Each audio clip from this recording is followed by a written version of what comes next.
I was diagnosed with HER2 positive breast cancer.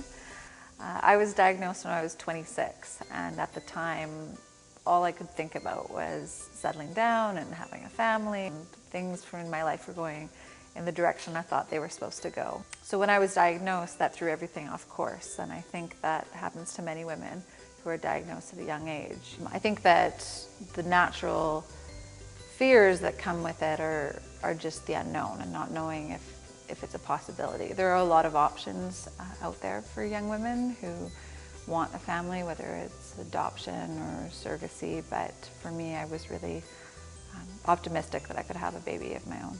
I went through the fertility preservation process before I started my cancer treatment, and that was certainly an emotional time, knowing that I had so much treatment to come. I remember sitting in the waiting room with a lot of young families, and they had a lot to be very excited about, I'm sure. For us, we knew it was just to conserve what I call an insurance policy, to know once I was out of treatment, I could potentially use those embryos. At no point did anybody bring the topic to me. It was more something that I needed to voice early on after the diagnosis, knowing that there could be challenges in the future in getting pregnant. There's a little bit of advocacy that has to come from the patient side, but pairing with an oncologist who does understand the needs of young women is also very important. In 2011, I started to take tamoxifen, and I was on tamoxifen until February of 2014,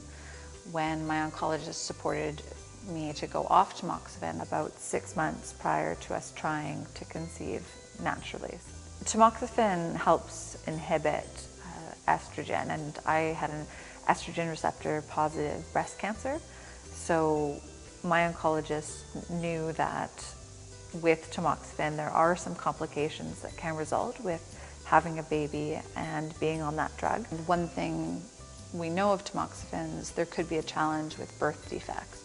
And so early on I had heard to go off tamoxifen for 3 months, and just to be safe I decided with my oncologist that I would go off for 6 months. I feel very fortunate. I know that every woman doesn't have this path, but at the same time knowing that we're where we wanted to be and we're starting this family is really special to us.